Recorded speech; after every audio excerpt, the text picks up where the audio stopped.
예를 들면 검찰이면 검찰, 또 군검찰이면 군검찰, 공수처면 공수처, 경찰이면 경찰, 이렇게 일관된 한 기관이 조사한 것이 아니고 여러 기관들이 그냥 달려들어서 중구난방으로 조사를 하고 또 국회에서 한 청문 기록까지 막 혼재되어 있습니다. 그래서 이 조서들끼리도 서로 막 상충되는 것들이 많고, 또 지난번에 홍장원이나 다른 관계자들 우리가 여기서 직접 심판정에서 증인신문을 해봤습니다마는 그들의 그 조서에 기재되어 있는 내용하고 우리가 실제로 여기서 증언을 들은 거하고 너무나 거리가 많이 벌어진 것을 많은 사람들이 아마 느꼈을 것으로 생각하고 재판관님들께서도 그렇게 생각하지 않으실까 싶은데요. 증거 능력에 대한 판단은 그 재판관님들께서 하시더라도 이거를 만연히 그냥 증거로 채택해서 사실 인정에 반영한다는 것은 이 근본 구조가 이게 검찰 수사다 이렇게 딱 어느 한 기관이 체계적으로 수사를 했으면은 모르겠는데 이게 서로도 맞지 않고 하기 때문에 그런 점을 잘 좀 살펴주십사 부탁드리겠습니다. 네. 평의 때 논의해 보겠습니다. 개헌 선포 같은 대통령의 법적 행위에 대해서 하는 거지 국무회의록에다가 부서하는 거는 그건 전혀 아닙니다. 그건 아니죠. 네, 전혀 아닙니다. 잘못 말씀하신 것 같아서. 아니 그러니까요. 국무회의록에 부서하는 거는 아니죠. 아닙니다. 네. 그러니까 계엄 선포면은 국방장관, 관계장관과 총리, 대통령이 하는데 그런 거는 사후에도 할 수 있는 문제예요. 네네. 그런 피청구인 본인 의견 진술하시겠습니까? 간단히 좀 이해를 돕기 위해서 말씀을 드리겠습니다.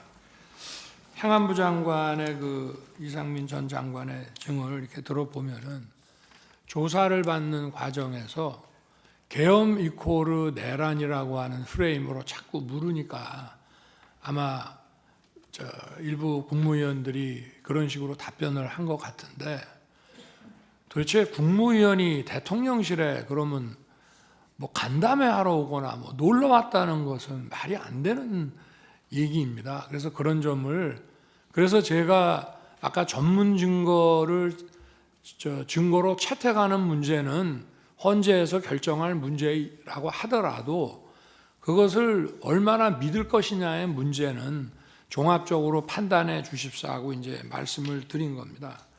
그리고 이제 그 국무회의록의 그 작성과 관련돼서는 6일 날 12월 6일 날 행안부에서 그 국무회의록을 작성할 테니까 관련 서류를 보내달라 해서 대통령 비서실에서 10일 날 다 보내줍니다. 그리고 그 문서 작성 책임과 권한은 행안부고요. 그리고 아까 그 부서 문제도 대통령의 국법상 행위, 비상계엄 선포라는 국법상 행위에 대해서는 부서는 국방장관과 총리와 대통령인데, 사실 우리 부속실의 그 실장이 일단은 만들어 놓고 서명을 받았습니다. 그러나 총리께서 이거는 작성 권한과 책임이 국방부에 있으니 국방부에서 결제 올라오는 게 맞다라고 했는데 국방부에서 아직 안 올린 것이고요. 그리고 반드시 사전에 해야 되는 것은 아니라고 생각합니다. 왜냐하면 보완을 요하는 이런 그 국법상 행위에 대해서 사전에 요한다면 문서 기한자인 실무자가 이 내용을 알 수 있기 때문에 이런 경우에는 사후에 전자결제로 할 수 있는 거라고 저는 생각하고요. 그리고 아까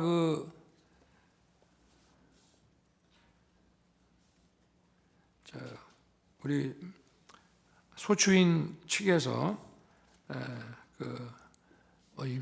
비상계엄의 위헌성에 대해서 말씀을 하시면서 대통령이 정치인으로서 이 야당과 대화와 타협을 해야 되는데 대통령이 그런 거를 방기하면서 결국 이 사태를 만들어 놓고 이걸 계엄으로 해결하려고 한 거라 이게 위헌성이 아주 농후하다고 말씀을 하셨습니다. 저도 한 말씀 드리겠습니다.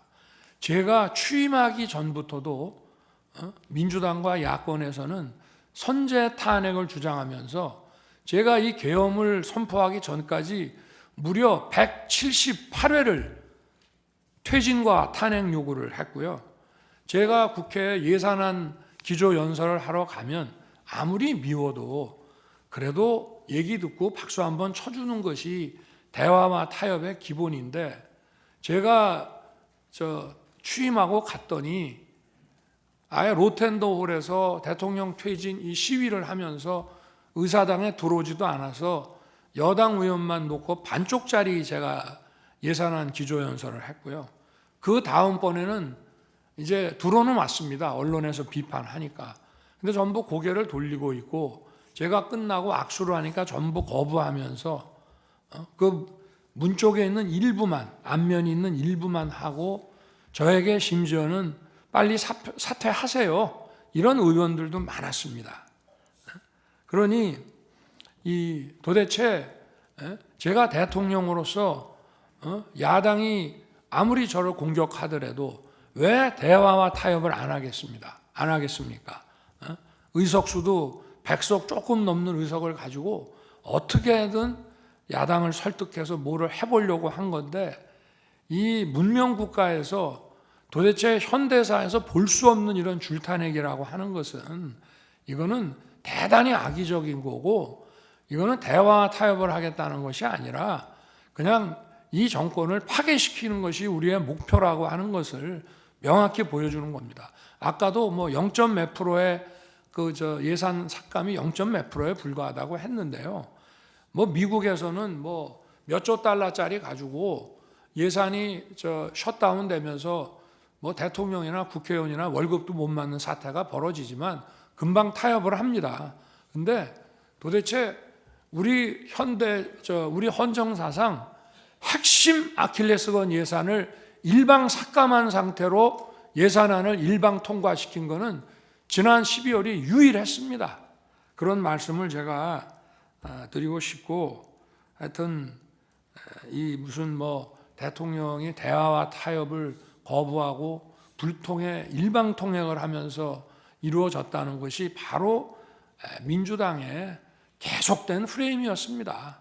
그 말씀을 꼭 드리고 싶고, 저도 미국 국빈 방문 갈 때도 민주당 의원들도 같이 가자고도 얘기하고, 또 김진표 국회의장 계실 때도 여야 의장단, 국회 사무총장 다 여러 번 초청해서 만찬도 하고 뭐 여러 가지 얘기도 많이 했습니다.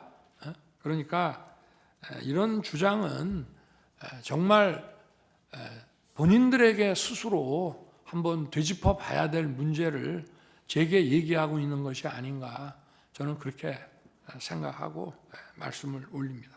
네, 이상입니다.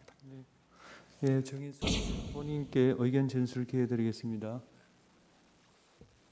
아까 그 소추 위원장께서 이런 줄탄핵, 예산 입법의 폭거가 국회의 권한이라고 얘기를 하셨는데, 비상계엄의 선포와 그에 따르는 후속 조치도 엄연히 헌법상 대통령의 권한이라는 점을 말씀드립니다.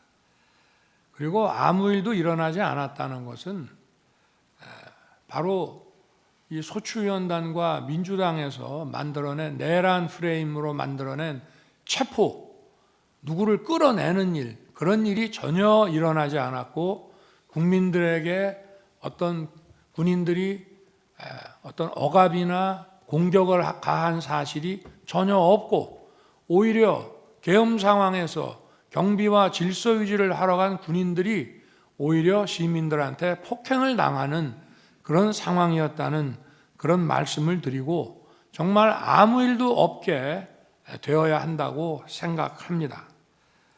그리고 아까 지금 간첩법과 뭐 이런 그게 뭐 심사숙고하는 중이라고 하는데, 이런 위헌적인 법들, 국익의 핵심 국익을 침해하는 법들을 아주 일방적으로 신속하게 국회에서 그렇게 많이 통과시켜 놓고, 왜 이 간첩법은 문제가 많다는 얘기가 나온 지가 오래됐는데 아직도 계속 심사숙고하고 있는지 묻고 싶습니다.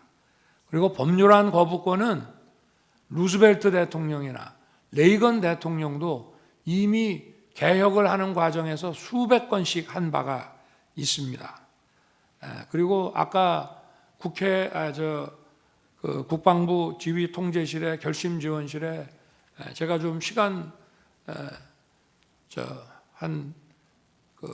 다른 사람들 보기에 조금 있었다고 하는 것은 제가 거기서 보려고 했던 것은 국회법이었고요. 근데 국방부에 국회법이 없는지 자꾸 뭘 법령집을 가지고 오는데 국회법이 없더라고요. 저는 사무실에서 나올 때는 계엄 해제 요구 결의안 통과라는 것을 명시적으로 못 봤습니다. 회의하다가 갑자기 바로 옆 건물에 지통실이 있다는 생각을 하고 거기 한번 가봐야 되겠다고 해서 거기 딱 들어가니까 통과 이게 쫙 이렇게 나오더라고요. 그래서 제가 우원식 의장과 의원들끼리 그 약간의 논란이 있었던 것이 생각이 나서 이거를 계엄 해제는 해야 되는데 문안을 어떻게 만들어야 되나 싶어서 국회법을 가져오라고 그랬더니 제대로 못 갖고 와서 국회법을 가지고 오는데도 시간이 많이 걸렸습니다. 그래서 거기에 집중해서 읽고 있다가 이제 그 두 분이 오셔가지고 바로 제 방에 갔고 민정수석에게 이 문안 때문에 그러니까 빨리 좀 검토를 해봐라 해서 그냥 그대로 수용해서 하는 거로 저걸 했고요. 그러고 나서 국방장관과 계엄사령관 박한수 총장을 불러서 군 철수시키라고 이제 지시를 했고, 그러고 이제 이미 국회 국무위원들은 비서실장이 다 불러놨기 때문에 기다리고 있는데 제가 시간이 좀 걸린다고 그래서 국무위원들 오는데 계엄 해제시까지 그냥 기다릴 게 아니라 먼저 언론 브리핑을 국민들한테 해야 되겠다 싶어가지고 간단한 그 담화문을 작성하도록 하고 그게 다 됐다고 그래서 내려가서 이제 준비시켰다가 발표를 하고 나니까 이제 정족수가 다 차서 곧 국무회의 해제 국무회의를 한다고 했습니다. 아까 그 비상계엄 선포 전 국무회의가 그 전부터 계속됐지만 정족수가 채워져 가지고 5분밖에 안 한 국무회의라고 했는데 해제 국무회의는 1분밖에 안 했습니다.